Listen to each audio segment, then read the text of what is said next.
Maybe you should stick to jobs that match your education level, Derek sneered, deliberately dumping his ice-cold Sprite over Keisha's head in front of the entire customer service team.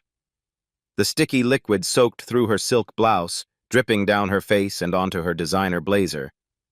15 co-workers froze at their cubicles, phones forgotten mid-call. The fluorescent lights caught every droplet as it cascaded onto her Italian leather shoes that cost more than Derek's monthly car payment, though he'd never know that. Keisha Williams sat perfectly still, her expression unreadable. At 32, she'd learned that silence could be more powerful than screaming. "Oops," Derek smirked, crushing the empty can. "Accidents happen when people get above themselves." 3 phones were already recording. Someone in the back row whispered into their headset, "Have you ever been so publicly humiliated that your blood turned to ice, not knowing that justice was exactly 28 minutes away?" 2:32 p.m., 28 minutes before the CEO arrives. 3 months earlier, Keisha Williams had walked into TechFlow Solutions with a simple plan. Use her maiden name, dress down her usual style, take a customer service position. Her husband James had built this company from nothing, but 800 employees was too many to know personally. They needed to understand what really happened on the ground floor. The first week had been eye-opening, the second, concerning. By month 3, she documented a pattern that made her stomach turn. Derek Patterson ruled the customer service floor like a petty dictator. At 29, he'd climbed to department manager through a combination of charm upward and cruelty downward. His discrimination wasn't the obvious kind that HR could easily catch. It was killed by 1,000 cuts. "Williams," Derek's voice cut through the post-lunch quiet. "Conference room. Now." Keisha saved her work and stood, still dripping. The sticky Sprite had already stained her white blouse beyond repair. Around her, co-workers pretended to focus on their screens while stealing glances. Jessica from accounting held up her phone, clearly recording. Marcus near the window had his laptop angle adjusted to capture everything. The conference room smelled like stale coffee and desperation. Derek closed the door with theatrical precision, his smile never reaching his eyes. "Let's talk about your performance review," he said, settling into the head chair like a king holding court. Keisha remained standing. Water damage had taught her to never sit when cornered. "Your metrics are interesting." Derek flipped through a manila folder with exaggerated care. 47 customer satisfaction scores averaging 4.8 out of 5. 96% first call resolution rate, 0 escalations to management. "Those sound like positive numbers," Keisha said quietly. "Do they?" Derek's eyebrows shot up in mock surprise. "Because I see something different. I see someone trying too hard. Someone who doesn't understand their place in the natural order of things." The natural order. There it was. "Maybe you can explain what you mean by that," Keisha said, her voice steady despite the soda still dripping from her hair. Derek leaned back, completely comfortable in his cruelty. "Look, Keisha, can I call you Keisha?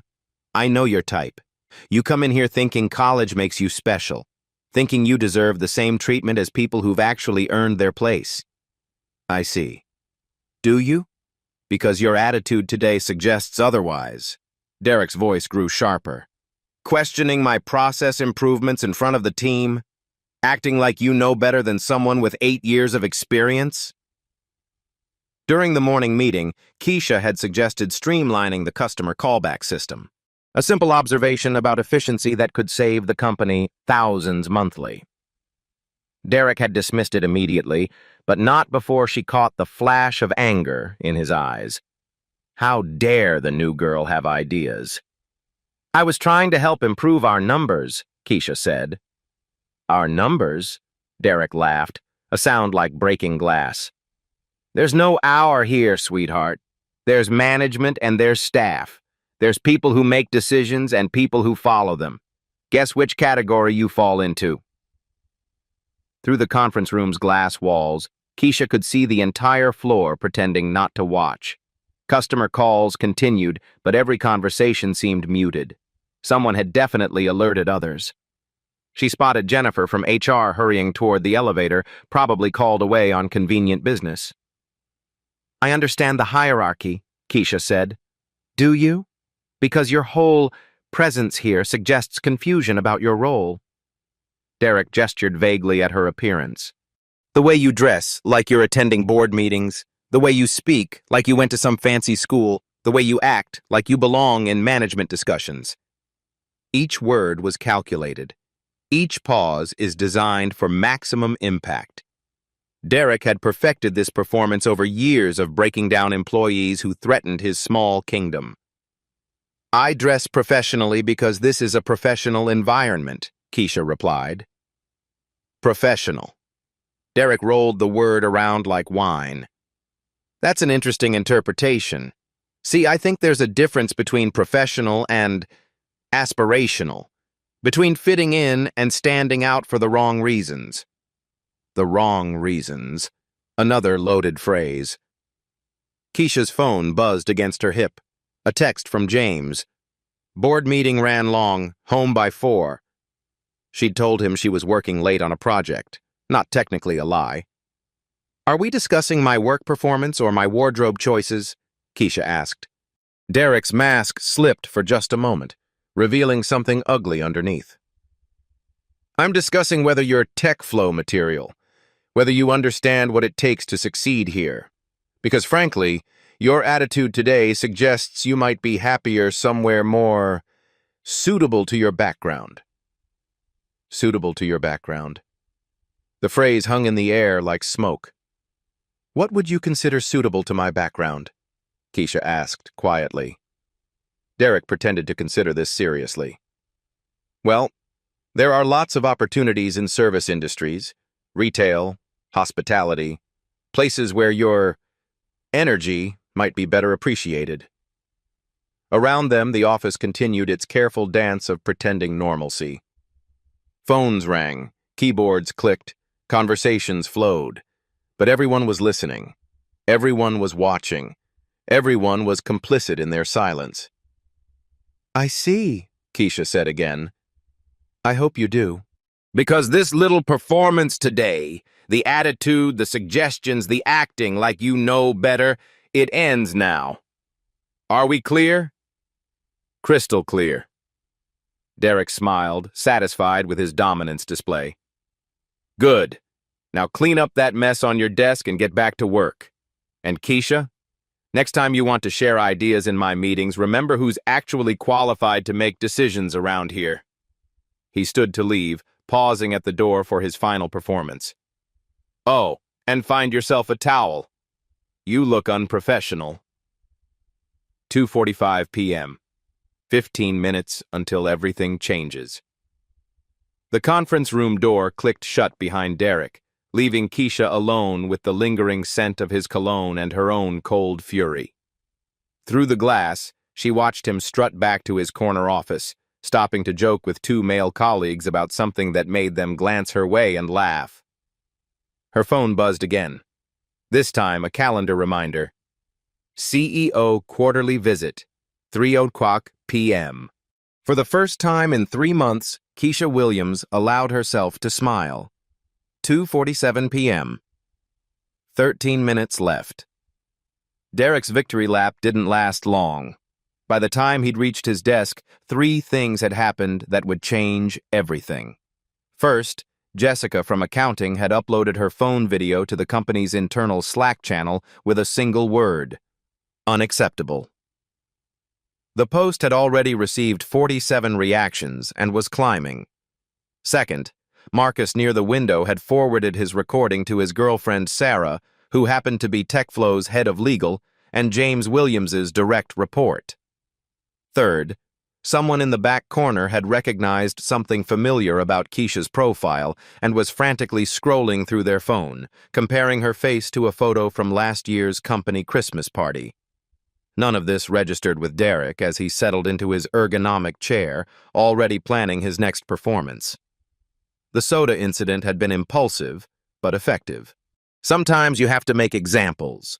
Sometimes you have to remind people of their place in the food chain. His computer screen showed 17 new Slack notifications, probably the team discussing quarterly targets. Derek ignored them, focusing instead on drafting an email to HR about Keisha's attitude problems and unprofessional behavior during constructive feedback. Meanwhile, Keisha had returned to her cubicle and begun the careful process of documentation.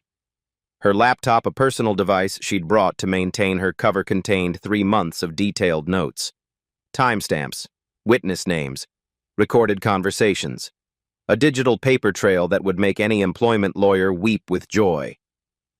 She opened a new document and began typing. Incident report number 47, date, redacted, time, 2:32 p.m. Manager, Derek Patterson, ID, DP 4471. Location, Conference Room B, Floor 20. Witnesses, J. Martinez, Accounting, M. Thompson, Customer Service, 15 additional staff members present. Description: physical assault via liquid dumping, verbal harassment regarding education, professional appearance, and background suitability. Her fingers moved efficiently across the keyboard, muscle memory from years of legal documentation. Because before taking this undercover assignment, Keisha Williams had spent 5 years as a corporate litigation attorney. She knew exactly what evidence would stand up in court. "Hey, Keisha."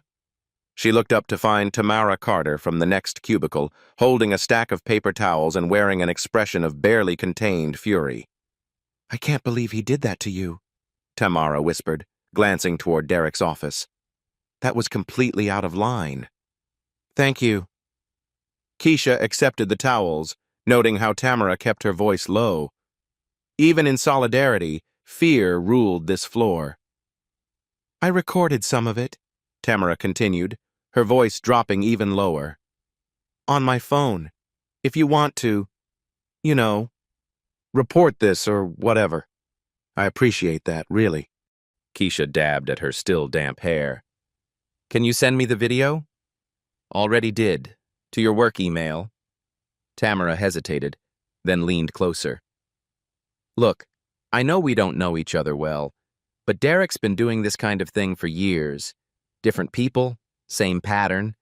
HR never does anything because he's careful about witnesses and documentation." Keisha filed this information carefully. "What kind of pattern?" "Targeting people he thinks won't fight back, making their lives miserable until they quit. Last year it was Maria from billing. A year before that, Antoine from tech support. Always minorities.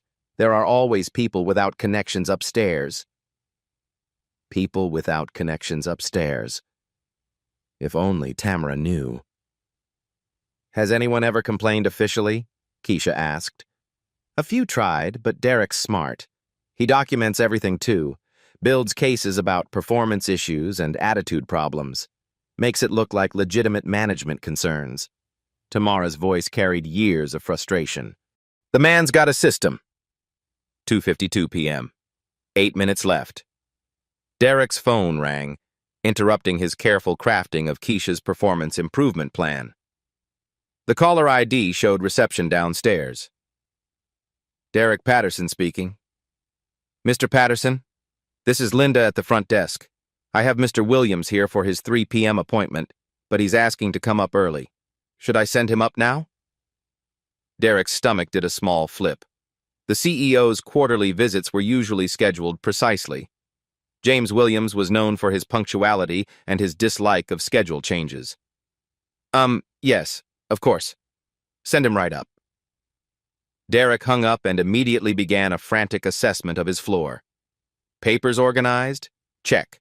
Staff looking busy? Mostly. Recent drama contained? He glanced toward Keisha's cubicle, where she sat typing calmly, her hair still slightly damp but her posture professional.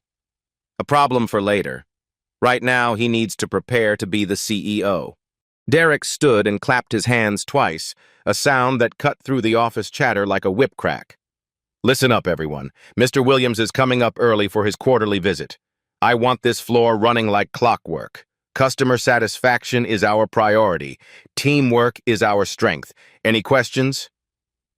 No one asked questions. They never did. Derek straightened his tie and walked toward the elevator bank, positioning himself to greet the CEO with appropriate reverence. Behind him, the customer service floor hummed with nervous energy. What Derek couldn't see was the flurry of activity happening on phones across the floor.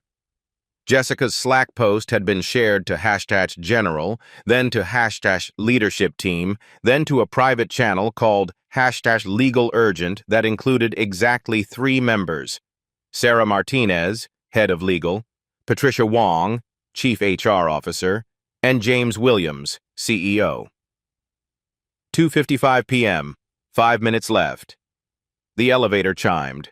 James Williams stepped onto the 20th floor at exactly 2:55 p.m., 5 minutes ahead of schedule and carrying a leather portfolio that his assistant had marked urgent, confidential. He was a tall man with prematurely gray hair and the kind of focused intensity that had built TechFlow from a 3-person startup to an 800-employee company. Mr. Williams, Derek stepped forward with his practiced smile. Welcome to customer service. We're running ahead of targets this quarter and... Mr. Patterson, James's voice was neutral, professional. I understand there was an incident this afternoon involving one of your staff members. Derek's smile flickered. An incident? I'm not sure what you mean, sir. A member of your team was assaulted with a beverage, in front of multiple witnesses, about 20 minutes ago. The word assaulted hit Derek like a physical blow. Sir, I think there might be some misunderstanding. We had a minor workplace accident, but show me the accident report. The accident report? Company policy requires incident documentation within 30 minutes of any workplace injury or assault. Section 4.7 of the Employee Handbook. James's voice remained perfectly level. Where's your report, Mr. Patterson? Derek's mind raced. There was no accident report because it hadn't been an accident. There was no incident documentation because he'd never considered it an incident worth documenting. Sir, it was really just a minor spill. Mr. Patterson. James's voice cut through the excuse like a blade. Are you telling me that when you deliberately poured a beverage over an employee's head in front of 15 witnesses, you classified it as a minor spill? The floor went silent. Every conversation stopped. Every keyboard fell quiet. Even the phones seemed to pause their ringing. Derek's face went white. Sir, how did I know? James's smile was cold as winter steel. Mr. Patterson, in the age of smartphones and social media, did you really think no one would record you assaulting my employee? Your employee, yes, sir, and I take full responsibility for my employee. James let the words hang in the air for a long moment. That's an interesting way to put it. Around them, the customer service floor had become a theater. 63 employees sat frozen at their desks, witnesses to a power dynamic they'd never seen before. Derek Patterson, their untouchable manager, was being dismantled by the CEO in real time. Sir, if I could explain... By all means, James said quietly. Explain to me why you felt it was appropriate to humiliate an employee in front of her colleagues. Explain the business justification for assault and battery in the workplace. Derek's mouth opened and closed like a fish. In all his years of management, no one had ever challenged him like this. No one had ever questioned his authority or demanded explanations for his actions. Where is she? James asked. Who, sir? The employee you assaulted. Where is Keisha Williams? 2:58 p.m. 2 minutes left. Derek pointed toward the cubicle section with a trembling hand. She's right over there, sir. At her desk. James Williams walked past Derek without another word, moving through the maze of cubicles with the confidence of a man who owned every square foot of carpet beneath his feet. Employees shrank into their chairs as he passed, afraid to make eye contact with either their CEO or their suddenly vulnerable manager. Keisha looked up as he approached, her expression carefully neutral. She'd changed into a spare blouse from her emergency office kit, but her hair still showed traces of Sprite residue. "Ms. Williams," James said formally. "Mr. Williams," she replied with equal formality. The entire floor held its breath. Something was happening here, something bigger than a workplace incident, but no one could quite identify what. Derek appeared behind the CEO, his face pale and confused. "Sir, I'm not sure I understand the situation." "You're about to," James said without turning around. He looked at his wife, though no one else knew that yet, and asked the question that would change everything. "Are you ready?" Keisha Williams closed her laptop, stood up slowly, and smiled.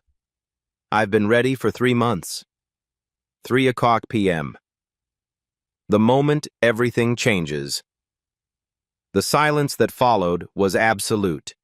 63 employees, 1 CEO, 1 manager, and 1 woman who was about to rewrite everyone's understanding of power held their breath in perfect synchronization. James Williams reached into his leather portfolio and withdrew a thick manila folder. The tab read Operation Cultural Assessment, Confidential, in block letters that seemed to grow larger as Derek stared at them. "Ladies and gentlemen," James announced, his voice carrying across the entire floor, "I'd like you to meet my wife." The words hit the customer service department like a meteor impact. Phones dropped. Coffee cups froze halfway to lips. Someone near the back whispered, "Holy shit," before remembering they were in the presence of the CEO. Derek Patterson's world tilted sideways. Your wife?" Dr. Keisha Williams, J.D., MBA, Yale Law School, Harvard Business School, former corporate litigation attorney at Morrison & Associates, where she specialized in employment discrimination cases. James's voice carried the pride of a man introducing his favorite person in the world. "She's also my vice president of employee experience, currently on sabbatical for a special assignment." The folder hit Derek's desk with a sound like thunder. "She's been documenting your management style for 93 days. Keisha stood slowly, her professional demeanor shifting into something else entirely. The scared employee Derek had been tormenting evaporated, replaced by a woman who'd spent 5 years making corporate bullies pay 7-figure settlements. 93 days, she confirmed, opening her laptop. 2,047 hours of observation, 47 documented incidents of discriminatory behavior, 12 clear violations of federal employment law, 3 cases of assault and battery. Derek's legs gave out. He collapsed into a nearby chair, his face the color of old parchment. "The soda incident was assault number 3, Keisha continued, her voice now carrying the authority Derek had tried so hard to suppress. "The first was when you threw coffee grounds on Maria Gonzalez's desk in front of clients. The second was when you shoved Antoine Williams against a file cabinet while calling him boy." I never... Derek's voice cracked like a teenager's. "You did." Keisha pulled up a video file on her laptop screen. "Would you like to see the footage?" The screen showed Derek from 3 weeks earlier. Coffee grounds scattered across a desk while a young Latina woman tried not to cry. The audio was crystal clear. "Maybe if you spent less time on your nails and more time on your work, Maria." Around them, the customer service floor had become a courtroom. Every employee was a juror, every desk a witness stand. Justice was being served in real time, and everyone could feel it. "But that's not the best part," James said, his voice carrying a dangerous edge. "Tell them about the financial impact, honey." Keisha smiled, not the scared smile of an employee trying to appease her boss, but the predatory smile of a lawyer who'd just won a case. "Derek's management style has cost TechFlow Solutions approximately $847,000 over the past 18 months. She clicked on a spreadsheet that made Derek's blood freeze.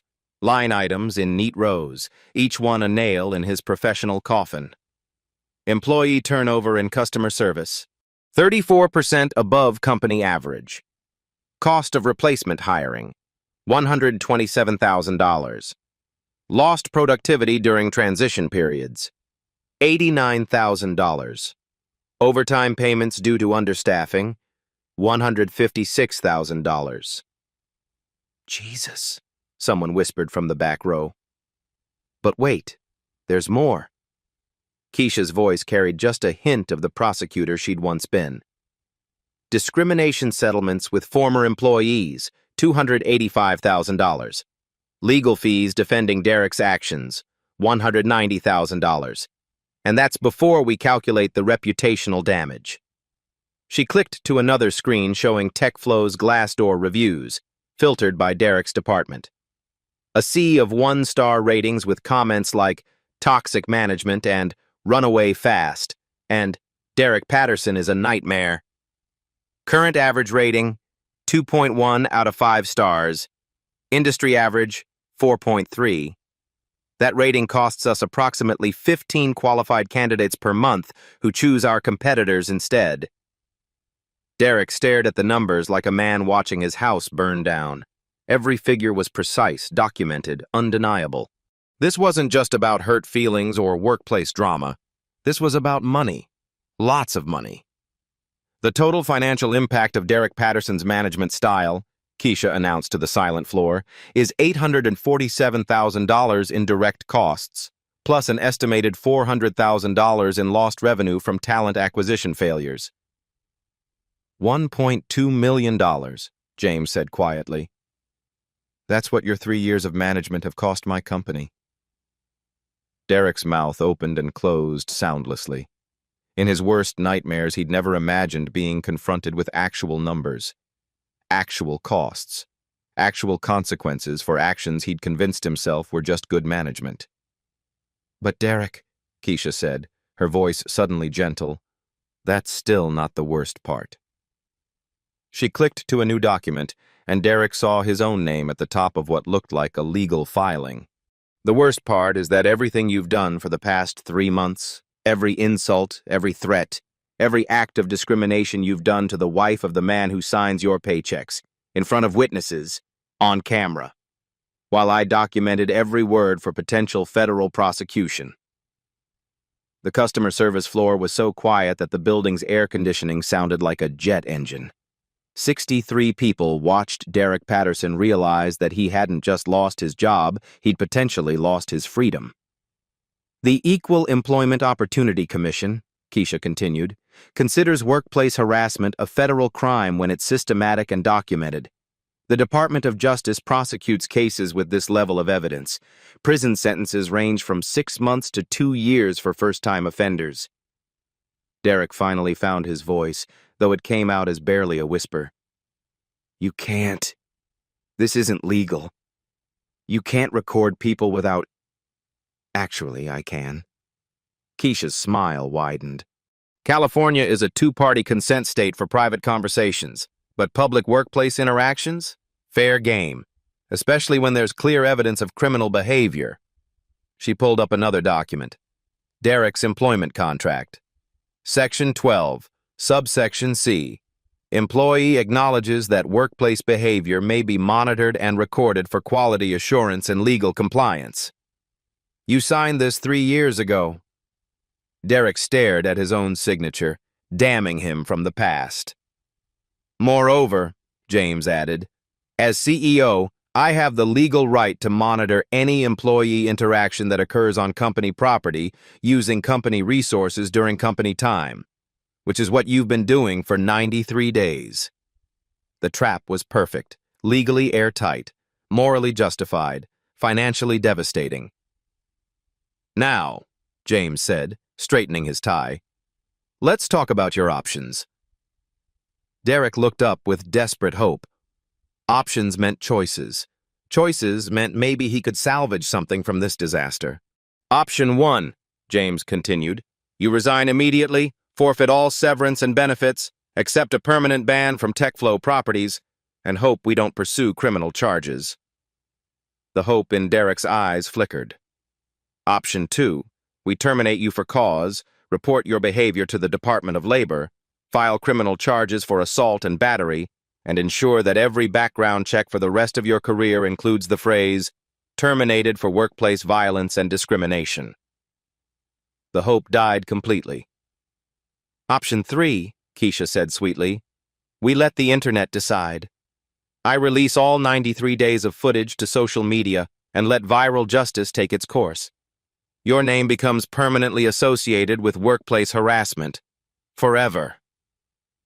Derek stared at the 3 options like a man choosing his method of execution. I need to think, he whispered. No, James said firmly. You don't. You need to choose. Right now. In front of these witnesses. Because in about 30 seconds, I'm going to address this entire floor about our new zero-tolerance harassment policy, and I want to know if you'll be here to listen or if security will be escorting you out. The countdown clock in Derek's head reached 0. 3 months of documented cruelty, 93 days of evidence, $1.2 million in damages, career suicide in real time. I resign, Derek whispered. Louder, James commanded. I resign. Derek's voice carried across the silent floor, sealing his professional fate. Effective immediately? Effective immediately. James pulled out his phone and dialed a 3-digit extension. Security? Send a team to customer service. We have a resignation that requires immediate escort. While they waited for security, Derek sat in his chair like a broken man. Around him, 63 employees watched the most dramatic workplace justice they'd ever witnessed. Phones were still recording. Social media posts were already being typed. This story would be legend within hours. Derek, Keisha said quietly, almost kindly. He looked up with the last spark of hope in his eyes. Don't ever pour soda on anyone, ever again. The elevator chimed. Security arrived. Derek Patterson's career at TechFlow Solutions was officially over, but Keisha Williams was just getting started. 3:15 p.m. Emergency transformation begins. The elevator doors closed on Derek Patterson's career with a soft chime that sounded like a funeral bell. As security escorted him through the lobby, his keycard access was revoked and his company laptop confiscated. Something unprecedented was happening on the 20th floor. Revolution. Quiet, systematic, and absolutely unstoppable. James Williams stood before 63 customer service employees who'd just witnessed the most dramatic workplace justice in corporate history. But instead of celebrating Derek's downfall, his face carried the grim determination of a surgeon about to operate. Ladies and gentlemen, he began, his voice carrying the authority that had built an 800-employee company from nothing. What you just witnessed was not justice. It was a failure. The statement hit the room like a slap. Confused glances passed between cubicles. Hadn't they just seen the bad guy get fired? Wasn't this supposed to be the happy ending?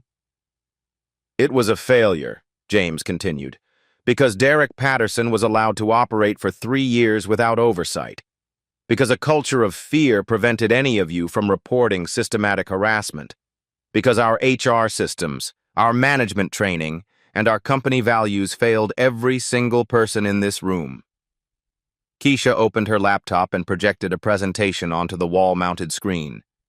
The title slide read, Operation Reset, Rebuilding TechFlow's Customer Service Culture. This investigation wasn't just about Derek, she announced to the silent room. It was about understanding how a company that prides itself on innovation and respect could allow systematic discrimination to flourish unchecked. She clicked to the next slide. The cost of silence. During my 93 days here, I documented 47 incidents of harassment or discrimination. Only 3 were ever reported to HR. That's a 6.4% reporting rate in a department with obvious ongoing problems. Another click. Witness behavior analysis. Of the 2,047 hours I observed, employees witnessed inappropriate management behavior 312 times. In 309 of those instances, witnesses remained silent. That's a 99.04% bystander effect rate. The numbers were brutal in their precision. Every employee in the room was being forced to confront their own complicity, their own silence in the face of injustice. But here's what's really interesting, Keisha continued, her voice taking on the tone of a professor delivering a crucial lesson. In anonymous surveys, 89% of you reported being very concerned about workplace harassment. 94% said you strongly support diversity and inclusion. 97% claimed you would definitely intervene if you witnessed discrimination. She paused, letting the contradictions sink in. Yet, when it mattered, when Derek was humiliating your colleagues, when he was creating a hostile work environment that cost this company over $1 million, almost none of you acted. The silence was deafening. Phones sat forgotten on desks. Computer screens dimmed from inactivity. An entire department was being forced to examine its own moral inventory. That ends today, James declared, his voice cutting through the uncomfortable quiet. Not just because Derek is gone, but because we're going to rebuild this department from the ground up. He pulled out a tablet and began reading from what was clearly a prepared legal document. Effective immediately, TechFlow Solutions is implementing the most comprehensive anti-harassment program in our industry. This isn't a feel-good gesture or a legal compliance exercise. This is a complete structural overhaul. Keisha clicked to a new slide. Immediate changes. Week 1. Policy changes. Effective today. First, zero-tolerance enforcement. Any employee who witnesses harassment and fails to report it within 24 hours will receive mandatory retraining. Repeat failures result in termination. Nervous shifting rippled through the room. The bystander effect had just become a fireable offense. Second, anonymous reporting system goes live tomorrow. Every computer, every company phone, every break room will have QR codes linking to a secure reporting portal monitored by external legal counsel, not internal HR. Someone near the back raised their hand. What if the reports are false? Every report will be investigated by a third-party firm within 72 hours, James answered without hesitation. False reporting is also a terminable offense, but our investigation showed that false harassment claims occur in less than 2% of cases, while unreported harassment affects over 40% of workplaces. Keisha advanced to the next slide. Financial commitment. TechFlow is investing $2.3 million over the next 18 months in cultural transformation. That includes hiring a chief diversity officer at the VP level, implementing AI-powered communication monitoring, and establishing a $500,000 legal fund specifically for employees who face retaliation for reporting harassment. The numbers were staggering. This wasn't corporate theater. This was a company putting serious money behind systemic change. But the most important change, James continued, involves accountability at every level. The next slide made several employees gasp. Management restructure effective immediately. Customer service leadership changes. Derek Patterson, terminated for cause. Sandra Mitchell, assistant manager. Suspended pending investigation for failure to report known harassment. Regional manager Robert Carter, demoted for inadequate oversight. HR representative Jennifer Walsh, transferred to legal compliance training role. 4 management positions, restructured in real time. The power vacuum Derek's departure created was being filled immediately, systematically, and with surgical precision. Your new department structure, Keisha announced, includes rotating leadership, mandatory bias interruption training, and monthly anonymous feedback surveys that directly impact management bonuses. She clicked to a financial breakdown that made the scope of change undeniable. 18-month investment breakdown, staff augmentation and training, $847,000. Technology infrastructure, $456,000. Legal compliance systems, $322,000. Employee support programs, $289,000. External monitoring and assessment, $201,000. Management restructuring, $187,000. This is the most expensive lesson in corporate history, James said bluntly. One bad manager cost us $1.2 million in direct losses. Fixing the system that allowed him to flourish will cost us $2.3 million more. That's $3.5 million that could have gone to raises, bonuses, or expansion. The financial reality hit harder than any moral argument. This wasn't just about right and wrong, this was about money, efficiency, and competitive advantage. But here's what's going to make this investment worthwhile, Keisha said, advancing to the final slide. Measurable outcomes. Success metrics, 90-day targets. Employee satisfaction scores. Increase from 2.1 to 4.0 plus. Voluntary turnover. Decrease from 34% to 8%. Discrimination complaints. Reduced to 1 per quarter. Productivity metrics. Increase by 25%. Customer satisfaction. Improve from 3.8 to 4.5 plus. These aren't aspirational goals, James clarified. These are contractual requirements. If we don't hit these numbers within 90 days, every person in this room gets a $2,000 bonus, and leadership takes a 20% pay cut until we do. Suddenly, the room's energy shifted. This wasn't just about avoiding punishment. This was about shared success with real financial incentives. Questions? Keisha asked. Tamara Carter, who'd offered paper towels during the crisis, raised her hand tentatively. What happens to people who support Derek's behavior? Some staff laughed when he humiliated people. Excellent question, James replied. Everyone gets exactly one chance to be part of the solution. Training starts Monday. New policies go into effect Wednesday. Anyone who can't adapt to a respectful workplace culture will find employment elsewhere. Another hand shot up. What about legal protection if we report harassment? Full legal coverage, Keisha answered immediately. TechFlow will provide legal representation for any employee who faces retaliation for good faith reporting. We're also implementing a witness protection program for internal investigations. What if nothing changes? Asked Marcus from the window seat. What if this is all just corporate PR? James smiled for the first time since entering the floor. Then in 90 days, you'll all have evidence of our failure, $2,000 in your pocket, and the best resignation letter story in Silicon Valley history. The laughter that followed was nervous but genuine. For the first time in hours, the room felt like a workplace instead of a courtroom. Last question, James announced, checking his watch. Does anyone here want to be part of building the best customer service culture in our industry? 63 hands went up slowly, then with increasing confidence. Good, Keisha said, closing her laptop. Because tomorrow morning we start rebuilding, and this time we're going to get it right. 3:47 p.m. The new beginning.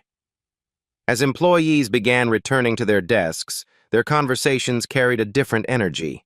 Instead of whispered complaints and careful gossip, there were open discussions about change, improvement, and possibility.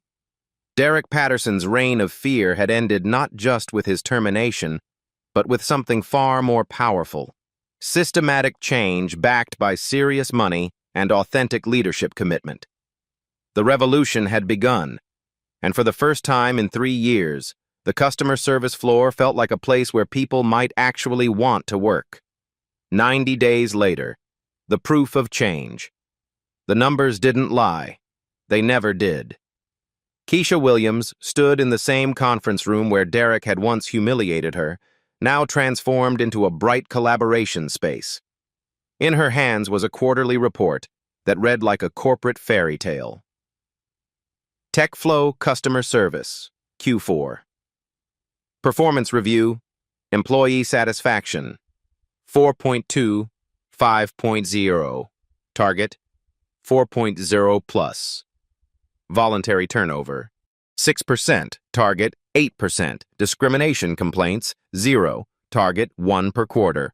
Productivity, plus 31%, target plus 25%. Customer satisfaction, 4.6, 5.0. Target, 4.5 plus. Every target exceeded.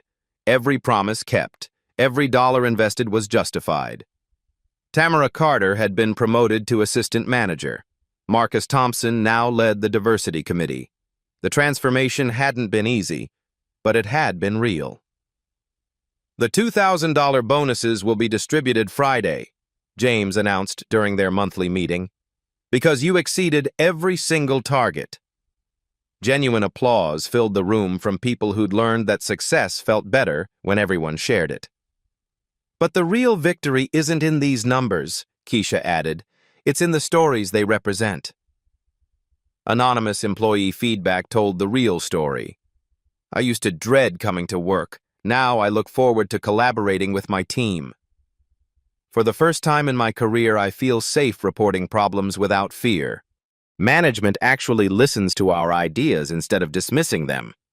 Most importantly, James said, 0 harassment complaints, 0 discrimination incidents, 0 employees feeling unsafe. The AI monitoring system had proven remarkably effective. By analyzing communication patterns, it could identify potential problems before they escalated. Early intervention coaching had resolved 47 conflicts without a single formal complaint. Derek Patterson cost us $1.2 million, Keisha said quietly. Our transformation cost $2.3 million. But the return on investment has been extraordinary. ROI analysis, 90 days. Reduced turnover savings, $234,000. Productivity improvements, $187,000. Customer retention increases, $145,000. Reduced legal risks, $89,000. Improved talent acquisition, $156,000. Our investment has already generated $811,000 in measurable returns, James announced. We'll break even in 6 months and generate over $3 million in value over 2 years. Beyond numbers lay something more valuable: reputation. TechFlow's Glassdoor rating had climbed to 4.7 stars. The company now had a waiting list of over 200 qualified candidates for positions that weren't even posted yet.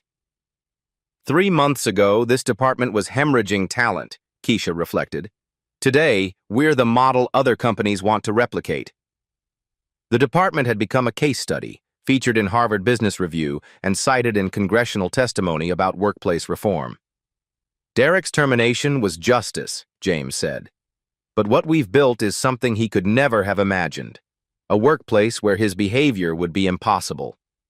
Monthly culture audits consistently rated the department exemplary for diversity, inclusion, and psychological safety.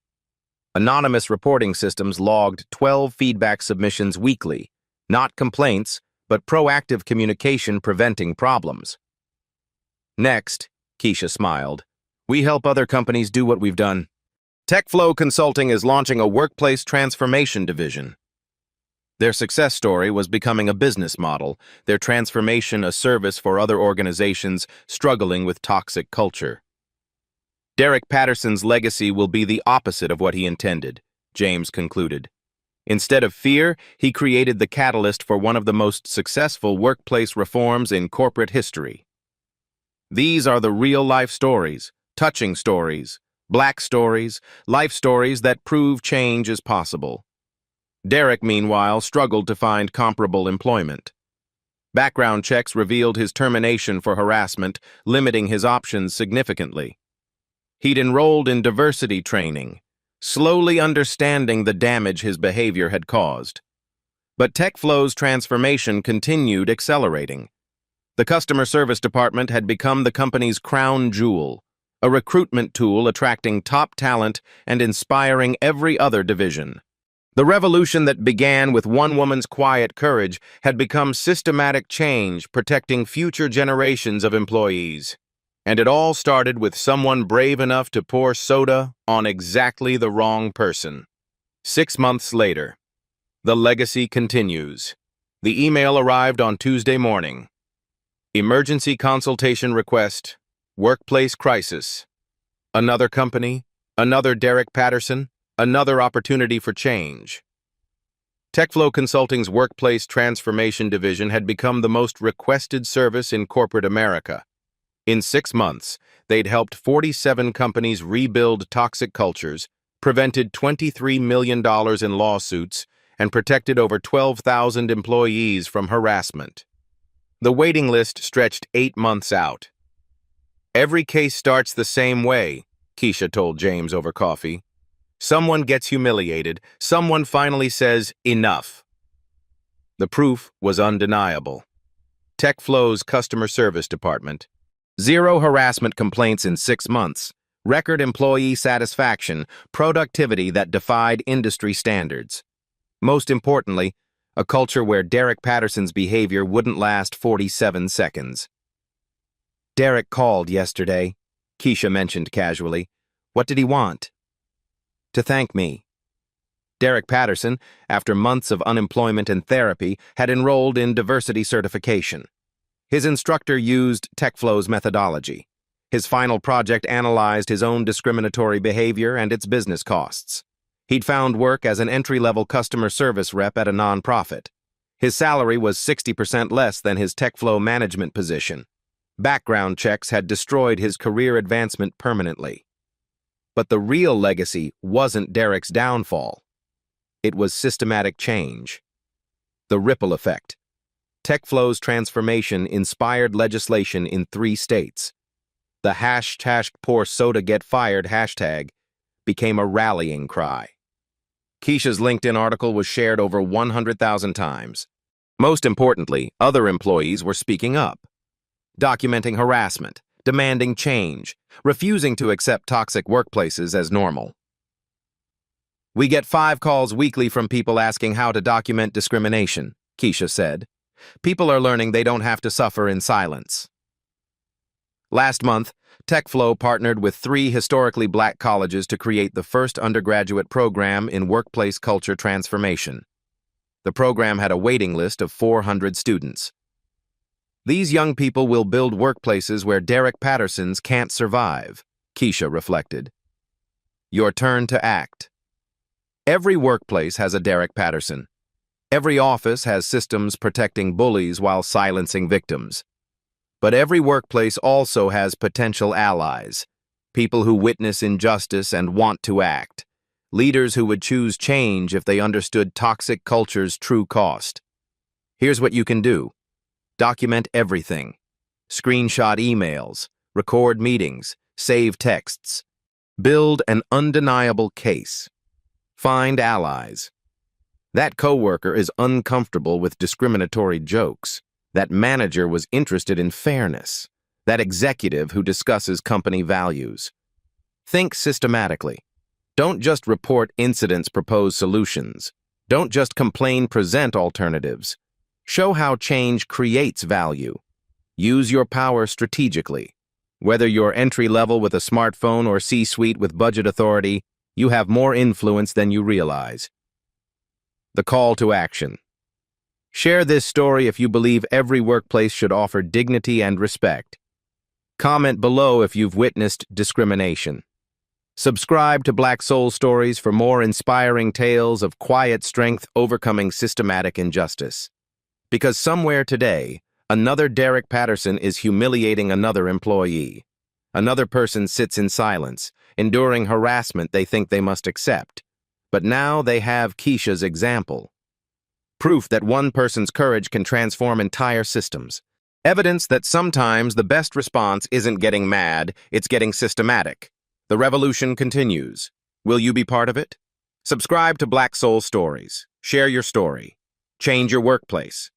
Because the next time someone pours soda on the wrong person, you want to be ready.